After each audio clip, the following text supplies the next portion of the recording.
오늘 하나님 말씀은 베드로전서 1장 5절로 7절의 말씀입니다.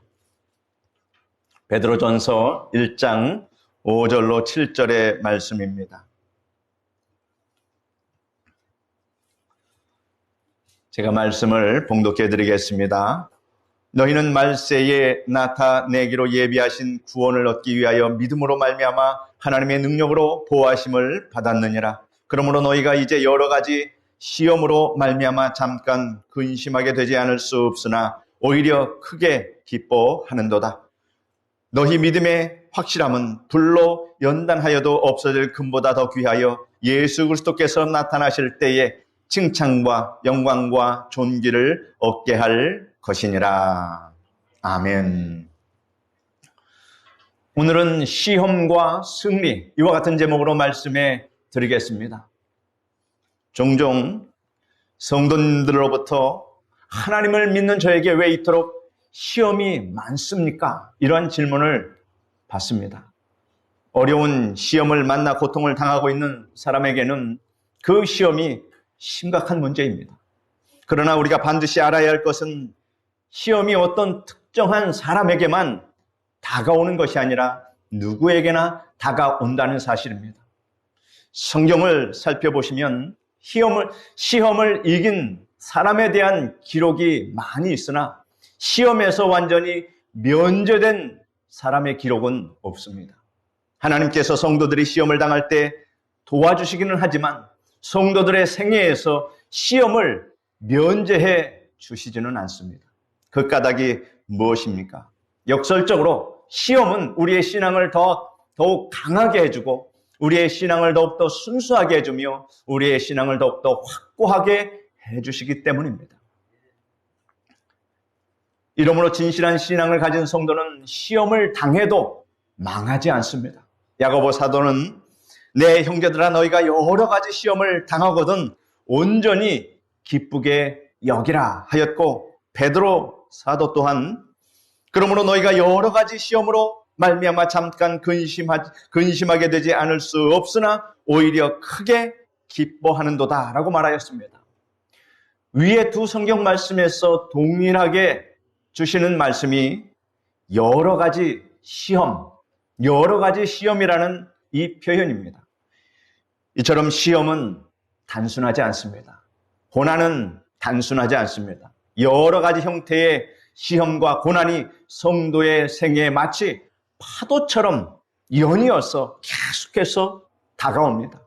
이러므로 저는 성도에게 다가오는 시험의 종류와 그 시험을 이기는 방법에 관한 성경의 가르침을 여러분과 함께 이 시간 상고하면서 은혜를 나누고자 합니다. 첫째로 고난이라는 시험이 있습니다. 고난이라 하면 우리는 성경의 인물 가운데 가장 먼저 생각하는 사람이 욥의 고난입니다. 욥의 생애에 다가온 고난의 이야기를 아는 사람에게는 욥이라는 이름이 고난의 대명사처럼 들릴 것입니다. 욥에 관한 성경의 기록은 이같이 시작하고 있습니다. 우스 땅에 욥이라는 사람이 있는데 그 사람은 온전하고 정직하여 하나님을 경외하며 악에서 떠난 자더라. 그에게 아들 7과 딸 3이 태어나니라. 그의 소유물은 양이 7,000마리요 낙타가 3,000마리요 소가 500결이요 암나귀가 500마리이며 종도 많이 있었으니 이 사람은 동방 사람 중에 가장 훌륭한 자라 라고 기록하고 있습니다. 욥은 남부러울 것 없이 참으로 다복한 생활을 했습니다. 그런데 어느 날 갑자기 그에게 고난이 밀어닥쳐 옵니다. 한 종이 헐레벌떡 뛰어와서 욥에게 말합니다. 주인이시여, 소는 밭을 갈고 나귀는 그 곁에서 풀을 먹는데 스바 사람이 갑자기 이르러 그것을 빼앗고 칼로 종을 죽였나이다. 나만 홀로 피한 거로 주인께 와서 이렇게 구하러 왔나이다 라고 말하는데 이 말이 미처 끝나기도 전에 또 다른 종이 달려와서 주인님, 하나님의 불이 하늘에서 내려와서 양과 종을 살라버렸나이다. 나만 홀로 피한 거로 주인께 구하러 왔나이다. 이렇게 보고했습니다. 이 보고가 끝나기도 전에 또 한 종이 와서 주인님, 큰일 났습니다. 갈대아 사람이 세 떼를 지어 갑자기 약대에게 달려들어 그것을 빼앗으려 칼로 종을 죽였나이다. 나만 홀로 피한 고로 주인께 이렇게 고하러 왔나이다 라고 말했습니다. 재난이 잇따라 연속해서 다가온 것입니다. 그런데 이것으로 끝이 아닙니다. 이보다 더 큰 재난이 닥쳐왔습니다. 욥의 10 자녀가 맏아들의 집에서 식사를 하고 있는데 강한 바람이 불어와서 집 네 모퉁이를 치매 집이 무너져 모두 몰사했다는 소식이 들려왔습니다. 이 비보를 접한 욥의 가슴은 찢어지는 듯했습니다. 설상가상으로 이번에는 욥의 몸에 병이 들었습니다. 발바닥에서부터 정수리까지 악창이 나서 욥은 재 가운데서 앉아서 기와적으로 몸을 긁고 있었습니다. 이러한 형편에 처한 욥에게 그의 아내는 뭐라고 말합니까? 하나님을 욕하고 죽으라, 이런 저주를 퍼붓습니다. 그리고 그렇게 욕을 하고 남편을 떠나버렸습니다. 욥의 친구들도 찾아와서 위로하기는커녕 그의 잘못을 들춰내려고 했기 때문에 욥은 너무나도 고통스러웠습니다. 이같이 고난이 중첩했지만 욥은 신앙을 버리지 않았습니다. 이같이 이러한 가운데서 고난을 욥은 극복하고 인내하고 믿음으로 승리했다는 이 사실을 여러분 아시기를 바랍니다. 욥은 그 몸서리치는 처지는 고난에 그 시험을 어떻게 이겨낸 것입니까? 성경은 인내로서 이겼다고 성경에 기록하고 있습니다. 형제들아, 주의 이름으로 말한 선지자들을 고난과 오래 참음의 본으로 삼으라. 보라, 인내하는 자를 우리가 복되다 하나니 너희가 욥의 인내를 들었고 주께서 주신 결말을 보았거니와 주는 가장 자비하시고 긍휼히 여기시는 이시니라 하였습니다. 여러분, 욥이 재앙을 만났을 때 한 그의 신앙 고백을 한번 들어보십시오. 그가 이렇게 고백합니다. 내가 모태에서 알몸으로 나왔은즉 또한 알몸이 그리로 돌아올지라. 주신 이도 여호와시요 거두신 이도 여호와시니 여호와의 이름이 찬송을 받을 지니이다 라고 말합니다. 10 아들이 다 죽고 나서 하나님께 이렇게 찬송을 드렸습니다. 이 욥의 그 찬송의 심정을 한번 생각해 보십시오. 하나님을 저주하고 죽으라 하는 자기 아내의 말에 욥이 이같이 말합니다. 그대의 말이 한 어리석은 여자의 말 같도다. 우리가 하나님께 복을 받았은즉 화도 받지 아니하겠느냐 하고 이 모든 일에 욥이 입술로 범죄하지 아니하니라. 그는 고난 중에 너무나 아파 신음소리를 내며 고함치기도 했지만 이같이 인내하며 신앙 고백을 했던 것입니다. 욥의 진정한 위대성은 이해할 수 없는 갖가지 고난이 그의 마음을 찢음에도 불구하고 하나님을 의지하는 신앙을 결코 버리지 않았다는 것입니다. 욥은 인내했습니다. 수동적인 인내가 아니라 슬픔과 고통의 파도를 헤치고 나아가는 적극적인 인내였습니다. 의지를 가지고 그 고난을 참고 견뎠다라고 하는 것입니다. 저는 욥의 고난을 보면서 우리가 어디까지 인내하며 이 세상에서 살아야 할 것인가? 여러분은 어디까지 그 한계를 두십니까? 여러분, 우리는 예수님을 본받아야 합니다. 예수님은 우리를 위해서 십자가에서 죽기까지 인내하셨다라는 그 사실을 여러분 깨닫기를 바랍니다. 그러므로 이 땅에서 우리가 살아갈 때 어디까지 인내의 한계를 어디에 둘 것인가? 여러분, 간단합니다. 죽을 때까지 인내하시는 여러분 되시기를 바랍니다. 그래서 죽기까지 참고 인내하는 사람은 결코 마귀가 흔들어 멸망하지 못하게 한다라고 하는 사실을 여러분 꼭 아시기를 바랍니다. 성도 여러분, 회의와 불만을 품고 괴로워하면서도 여전히 신앙을 지켜나가는 신앙인은 참으로 위대한 신앙인입니다. 욥은 인내하고 또 인내했는데 그 결과가 어떠했습니까? 하나님께서 욥에게 전보다 갑절로 복을 주셨습니다. 자녀도 10명을 다시 주셨습니다. 그런데 어떻게 갑절입니까? 여러분, 10명의 그 자녀들은 이미 천국에 있지 않습니까? 그리고 다시 10명을 주셨으니 나중에 천국에서 만날 때 그 자녀는 20명이 됐다라고 하는 것을 계산할 수 있다라고 하는 사실입니다. 재산도 갑절로 주셨습니다. 무엇보다도 중요한 것은 그의 신앙이 이러한 고난과 인내를 통해서 갑절이 되었다는 사실을 여러분 생각하시기를 바랍니다. 우리가 고난과 역경을 건너가면 그 신앙이 참으로 성숙해지고 참으로 위대해질 수 있다고 하는 사실을 우리는 욥에게서 배울 수 있습니다. 우리에게 영혼 구원보다 더 중요한 것은 없습니다. 서로 우리에게 고난이 다가와서 가진 것을 다 빼앗길지라도 신앙만은 잃지 말아야 합니다. 신앙의 결국은 영혼 구원에 있음을 성경은 밝히 말씀하고 있습니다.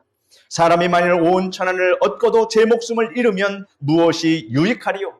사람이 무엇을 주고 제 목숨을 바꾸겠느냐라고 말하고 있습니다. 그러므로 성도 여러분은 고난 당할 때에 마음의 회의와 불만이 뭉게구름처럼 피오를지라도 신앙을 견디고 신앙을 견고히 붙잡고 인내함으로 욥처럼 고난을 반드시 극복하는 여러분 되시기를 바랍니다.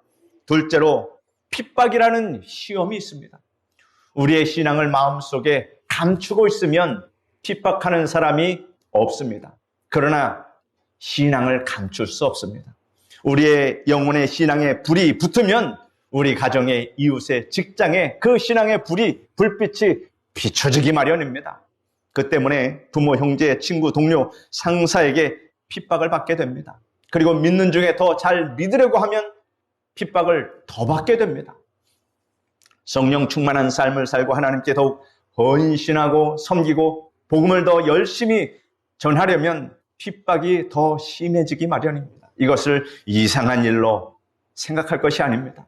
사도 바울은 말하기를 무릇 그리스도 예수 안에서 경건하게 살고자 하는 자는 박해를 받으리라 라고 말해주고 있습니다.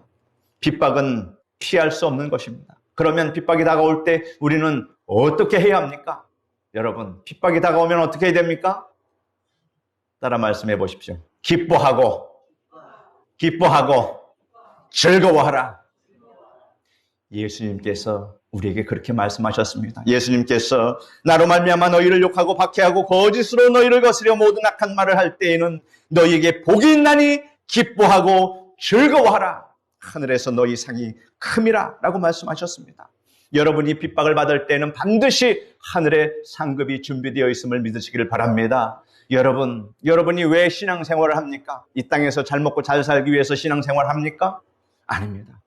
여러분, 이 땅에서 우리가 열심히 예수 그리스도를 믿고 주님께 충성하는 이유는 예수 믿고 구원받고 또 한 가지 있습니다. 하늘에서 하나님이 예비하신 상을 받기 위함임을 여러분 아시기를 바랍니다. 여러분의 헌신과 충성이 결코 헛되지 않도록 하나님은 상을 예비하여 주심을 여러분 반드시 확신하면서 즐겁게 여러분 신앙생활 하시기를 바랍니다.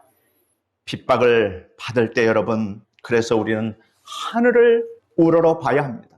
세상의 사방이 다 막혀 있습니다. 어느 것 하나도 희망이 없습니다. 그러나 항상 하늘은 열려 있다라고 하는 사실을 여러분 아시기를 바랍니다. 그러면 그 시험을 우리는 넉넉히 이길 수 있습니다. 이것이 성경에서 우리에게 가르쳐 주시는 진리의 말씀입니다. 셋째로 유혹이라는 시험이 있습니다. 마귀가 성도를 유혹하는 방법은 여러분 예나 지금이나 똑같습니다. 마귀의 시험은 여러분 무엇인지 아십니까? 육신의 정욕과 안목의 정욕과 이생의 자랑을 통해서 다가오고 물질과 명예와 권세를 통해서 우리를 유혹한다라고 하는 사실입니다. 이 유혹은 아주 강력합니다. 우리 조상 아담과 하와는 마귀의 유혹의 시험에 굴복하고 말았습니다. 마귀가 하와에게 다가와서 하나님의 말씀을 교묘하게 왜곡시켰습니다. 이것을 다른 말로 하면 아담과 하와에게 사기친 겁니다. 어려운 말 아닙니다. 마귀는 선악을 알게 하는 나무를 보게 했습니다. 하나님께서 아담에게 하나님께서 아담과 하와에게 동산 중앙에 있는 선악을 알게 하는 나무와 실과를 먹지 말라 이렇게 명령했습니다. 그리고 내가 먹는 날에는 정령 죽으리라 하나님께서 그에게 엄명하셨습니다. 여러분, 여기서 중요한 말씀이 있습니다. 정령 죽으리라 해서 정령이라는 이 표현은 히브리 원문에서 반드시 죽을 것이다, 죽고야 말 것이다 라는 강조형의 표현이라고 하는 사실입니다. 우리말 사전에도 정령은 참으로 그러하게, 틀림없이, 반드시라는 뜻입니다. 다시 말해서 확실하고 반드시 일어날 것을 강조하는 말이 바로 정령입니다. 그런데 마귀는 하나님의 말씀을 왜곡하여 하와에게 이렇게 말합니다. 선악을 알게 하는 나무의 실과를 먹어도 죽지 않을 뿐 아니라 먹는 날에는 눈이 밝아져 하나님과 같이 선악을 알게 된다라고 이렇게 교묘하게 말합니다. 하와가 그 나무를 보니 그 나무에 달린 선악과가 먹음직도 하고 보암직도 하고 지혜롭게 할 만큼 탐스럽게 보이기 시작했습니다. 그래서 그 선악과를 따먹고 남편에게도 주어 먹게 하여 마귀의 유혹이라는 그 시험에 패하게 만들고 말았습니다. 아담과 하와는 육신의 정욕, 먹음직도 하고 안목의 정욕, 보암직도 하고 이 세상의 자라, 지혜롭게 할 만큼 탐스럽기도 한 이 세 가지 조건으로 마귀가 유혹하자 그만 넘어가고 말았습니다. 그러나 마지막 아담이신 예수께서는 마귀의 유혹의 시험을 이기셨습니다. 광야에서 40주야를 금식한 뒤에 마귀에게 시험을 받으셨습니다.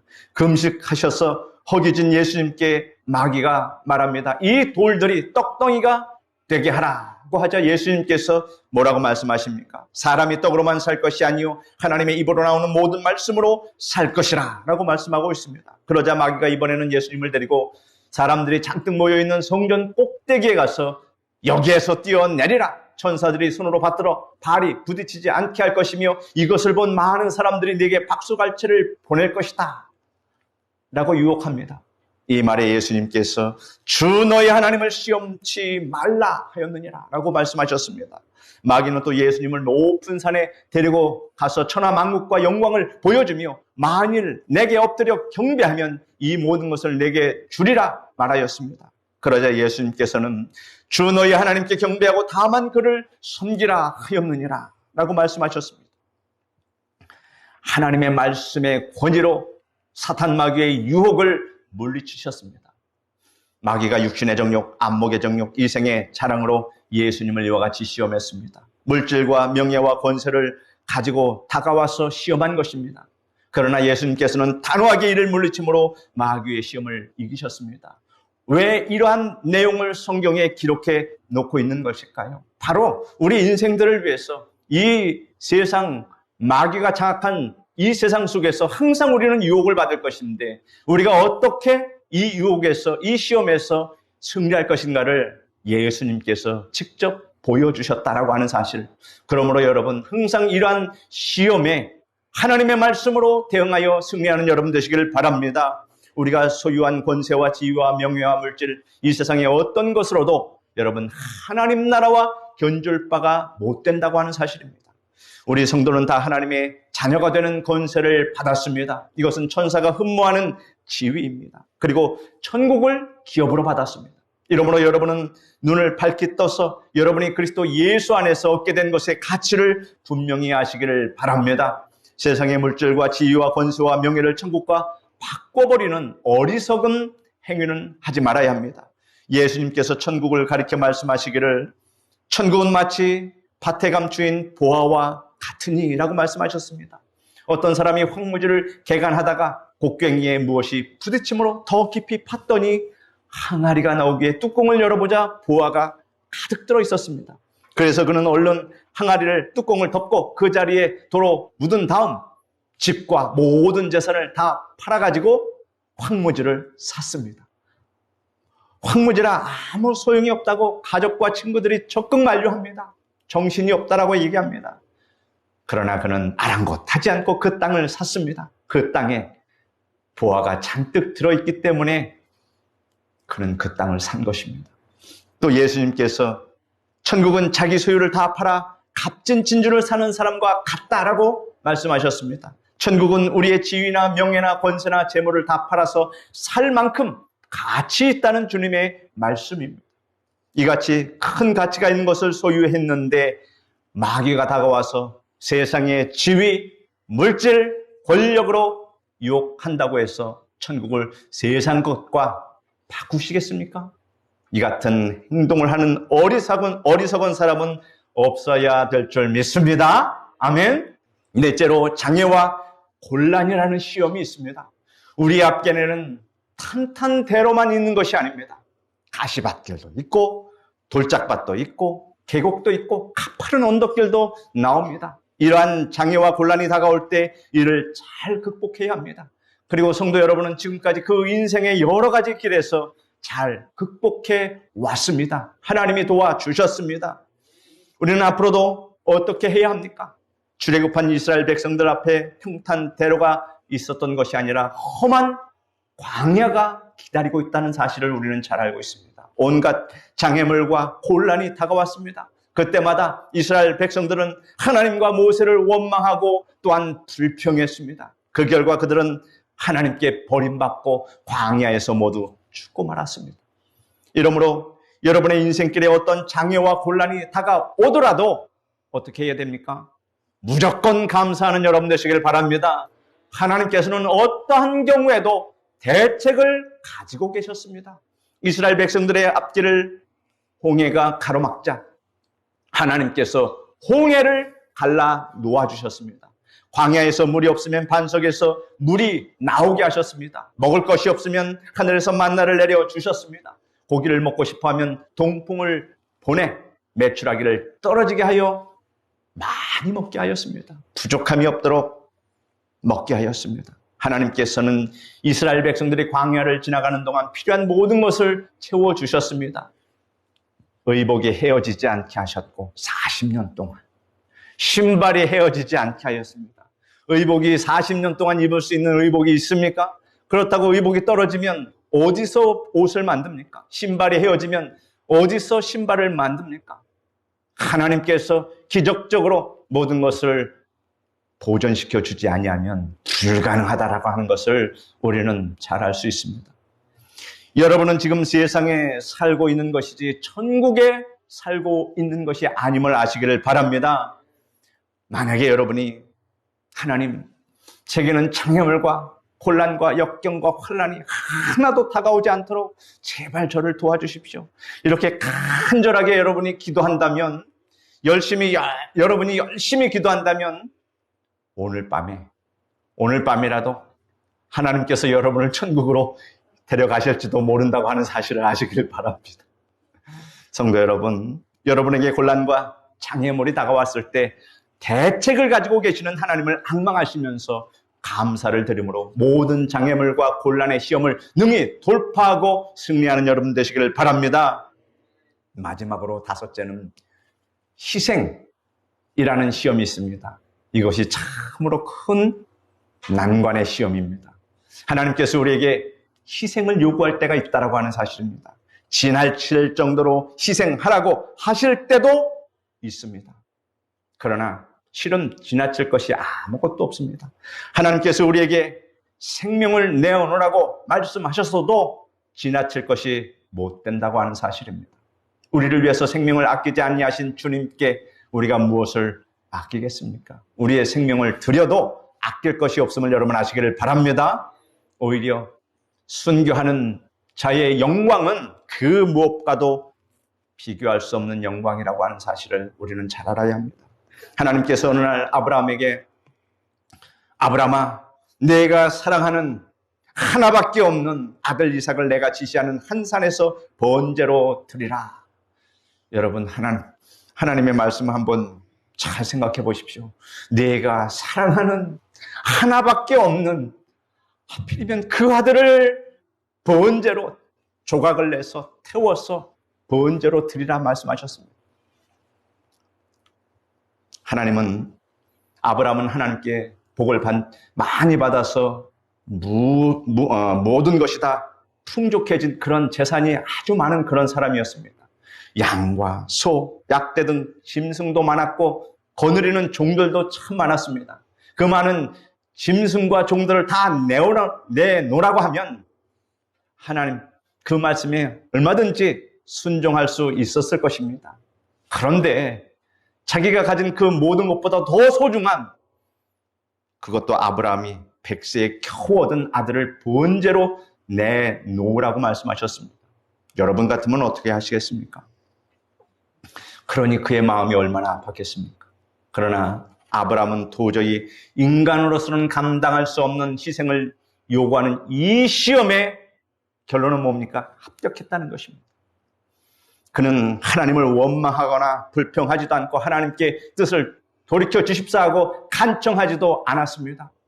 그리고 기일을 시간 미루고 하지 않았습니다.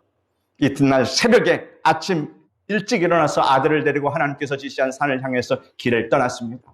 사흘길을 가서 모리아산 위에 도착한 다음 제단을 쌓고 이삭을 결박해서 그 단 위에 놓았습니다. 그리고 막 칼을 빼서 내치려고 할 때 하나님의 음성이 들려왔습니다. 아브라함아, 아브라함아, 네 아들에게 아무 일도 하지 마라. 그 아이에게 아무 일도 하지 마라. 내가 나를 경외하는 줄 이제 내가 알았으므로 내게 복주고 복주리라. 알았으므로 복주고 복주리라. 이것이 하나님의 테스트였습니다.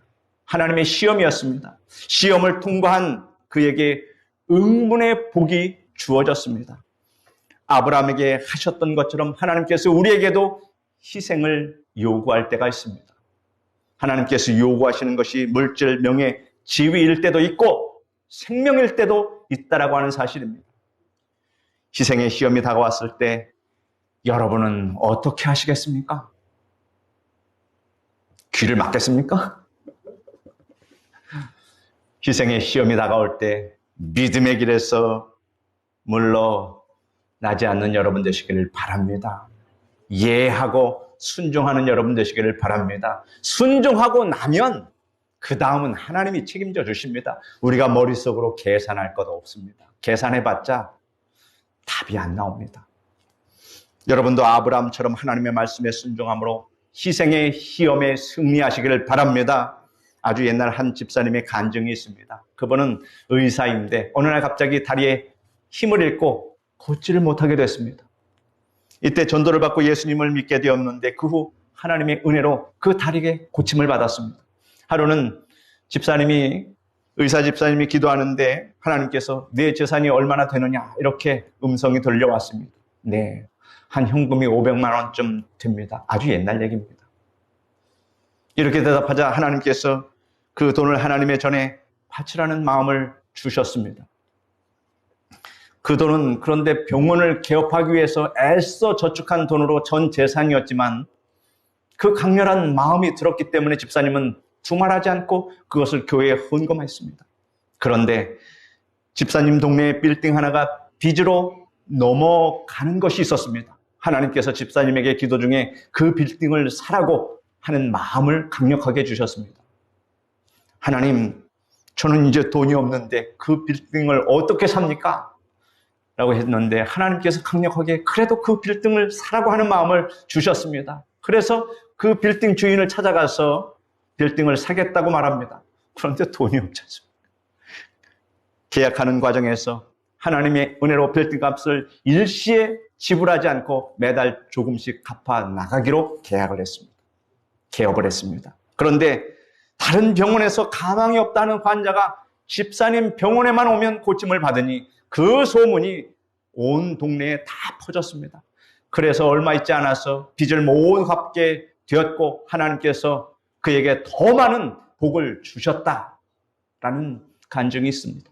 하나님께서는 희생을 요구하시고 그대로 대책 없이 계시지 않습니다. 하나님께서는 사람이 무엇으로 심든지 그대로 거두게 해 주심을 믿으시기를 바랍니다. 하나님을 위해 우리가 희생할 수 있는 것이 우리 하나님의 자녀의 큰 특권임을 여러분 아시기를 바랍니다. 희생하고 싶어도 희생하지 못하는 그런 사람들이 얼마나 많이 있습니까? 그런데 희생하면 하나님께서 큰 복으로 인도해 주시고 이 땅에서 복을 못 받더라도 천국에서 그리스도의 심판대 앞에서 각자 일한 대로 주시는 상이 있음을 여러분 아시기를 바랍니다. 우리가 나그네와 같은 이러한 인생 가운데서 무엇을 위해 삽니까? 하나님께 받을 상을 위해서 사는 여러분 되시기를 바랍니다. 그것이 작지 않기 때문입니다. 희생이 요구될 때 우리의 마음에서 뒷걸음치면 시험에 낙제하고 맙니다. 하나님께서 여러분에게 희생을 요구하실 때 기꺼이 순종함으로 누르고 흔들어 넘치게 채우시는 하나님의 은총을 체험하는 여러분 되시기를 바랍니다. 오늘 본문 말씀에 너희는 말세에 나타나기로 예비하신 구원을 얻기 위하여 믿음으로 말미암아 하나님의 능력으로 보호하심을 받았느니라. 그러므로 너희가 이제 여러 가지 시험으로 말미암아 잠깐 근심하게 되지 않을 수 없으나 오히려 크게 기뻐하는도다. 너희 믿음의 확실함은 불로 연단하여도 없어질 금보다 더 귀하여 예수 그리스도께서 나타나실 때에 칭찬과 영광과 존귀를 얻게 할 것이니라. 사도 베드로는 여러 가지 시험이라고 하였는데 여러 가지 시험을 그러면 그 여러 가지 시험을 극복하고 이기면 하나님의 여러 가지 은혜도 있음을 여러분 믿으시기를 바랍니다. 고난의 시험이 다가왔을 때 인내로 이기십시오. 핍박의 시험을 당할 때 기뻐하고 즐거워하시기를 바랍니다. 유혹의 시험이 다가왔을 때 단호하게 거절하시기 바랍니다. 곤란과 장애의 시험이 다가왔을 때 무조건 감사하십시오. 희생을 요구하는 시험이 다가왔을 때 적극적으로 순종하는 여러분 되시기를 바랍니다. 이와 같이 하면 여러분이 여러 가지 시험을 다 이기고 훗날 주께 칭찬과 영광과 존귀와 면류관을 받게 될 것입니다. 기도하겠습니다. 거룩하신 하나님 감사합니다. 우리 인생에 앞길에는 여러 가지 시험이 파도와 같이 늘 끊이지 않고 몰려온다는 사실을 우리는 잘 알고 있습니다. 그러나 그 여러 가지 시험을 우리가 이기고 나아갈 때 또한 여러 가지 은혜, 여러 가지 복이 또한 우리에게 임하게 되며 또한 결국 천국에서 주님께 칭찬과 영광과 존귀와 면류관을 받게 된다라고 하는 사실을 생각할 때에 오히려 기쁘고 즐겁게 담대히 이기며 나가는 우리 성도들이 다 되게 주님 도와주시옵소서. 예수님의 이름으로 기도드립니다. 아멘.